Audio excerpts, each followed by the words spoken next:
L'école élémentaire de Fadiga est baptisée Nuhun Sila. Elle se trouve juste à droite du village, au bord de la route Kédougou-Salémata. Cette école compte aujourd'hui environ 700 élèves pour l'année scolaire 2021-2022. Sa particularité, les huttes communément appelées les abris provisoires et les abris améliorés construits depuis 1987 par la DAO, un partenaire allemand de l'ancien village de reclassement social.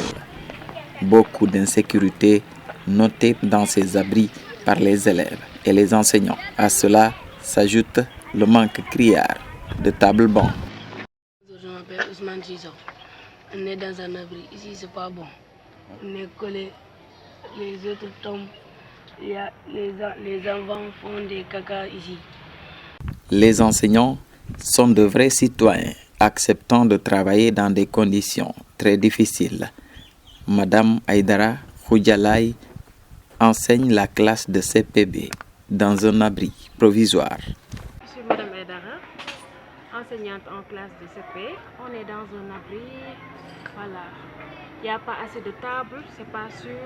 On est exposé à la poussière. Le tableau n'est pas bon. Et voilà notre effectif. On n'a même pas assez de tables. Les élèves sont assis en 4, 5. C'est très difficile d'enseigner dans ces conditions. Il y a la poussière, le vent, le soleil. Voilà.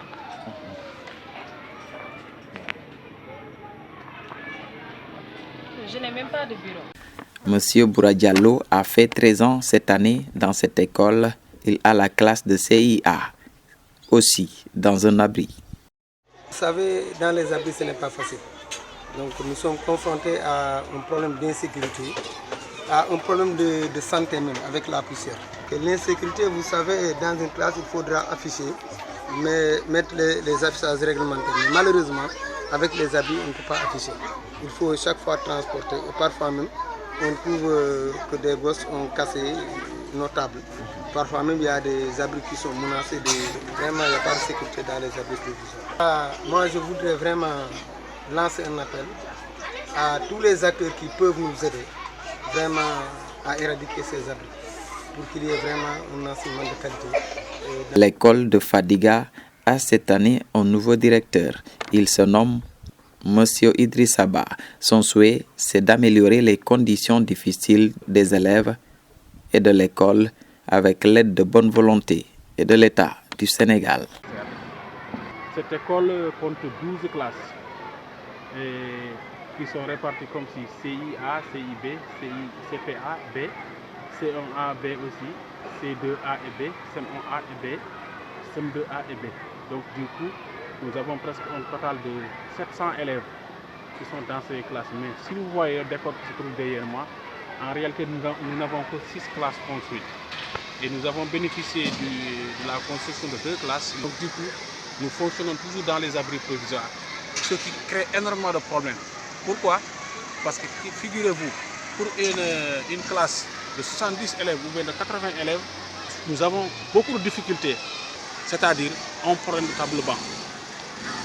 Un problème aussi, surtout la construction des salles de classe. Si on pouvait en trouver au moins 4 salles ou 5 salles, cela aiderait beaucoup parce que ça va un peu désengorger les quilles et ça va éliminer progressivement les abris. Puisque ces abris dont on parle, chaque année nous apportons au moins une somme de 300 ou 400 000 pour réparer. Vous voyez, donc aujourd'hui, si on trouve un partenaire qui est là pour nous aider à remplacer ces abris en salle construite, clé en main, vraiment on allait applaudir des 10 doigts. Parce que vraiment, c'est le plus gros des problèmes. Je rappelle qu'il date de 1987. Il y a des écoles qui sont nées après elle, mais toutes ces écoles aujourd'hui sont construites, clôturées, équipées, alors que là vraiment ça ne va pas du tout. Ça ne va pas du tout. L'école se trouve dans un village reclassé. Et surtout avec l'année dernière, pour un total de 68 candidats inscrits au CFE à l'entrée 6e, l'école a totalisé 67 admis. Donc il y a un seul vraiment qui a été recalé. À côté de l'école de Fadiga, il y a la maternelle, dirigée par Madame Kaba Salimatou Sidibé. Ici, la configuration de cette école est particulière. avec ses cases. Certaines ont même le toit détruit par les vents forts de l'hivernage. Le souhait de la directrice est de les appuyer à minimiser les conditions avec ses enfants de moins de 7 ans. Nous avons aussi des difficultés de maths, donc on a un cycle pour renouveler. Et les dotations nous manquent aussi. Jusqu'à présent, on n'a pas eu de cahier ni de crayon pour faire écrire. Nous avons un abri qui n'est pas tombé cette année, heureusement.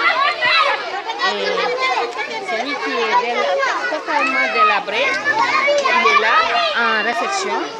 Donc on aimerait vraiment que les salles de classe soient faites à ce niveau pour qu'on puisse vraiment abriter les élèves à temps issu pour démarrer très tôt les cours avec les enfants.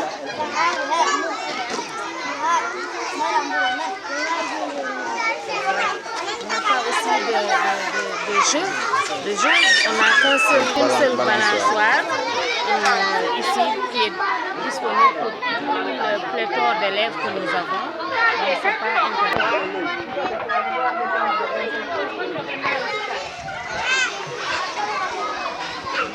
Ils sont là aussi.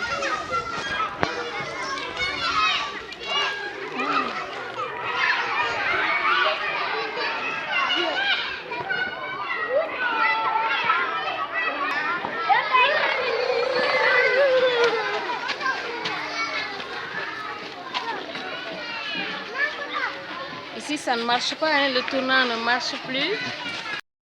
Il est totalement sorti de sa cavité.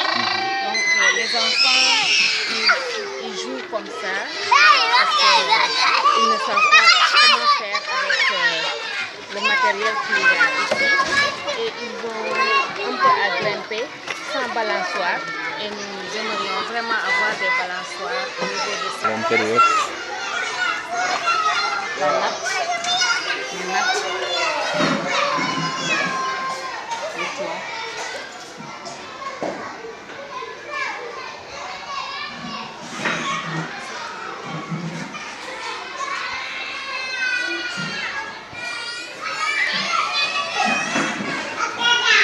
Quand il pleut, le mur il est totalement lavé de sa peinture parce que depuis l'année dernière, nous avons ce zinc qui a vraiment été emporté par le vent et le tableau d'affichage, vous voyez, donc il peut pas être à sa place, sinon on ne peut pas vraiment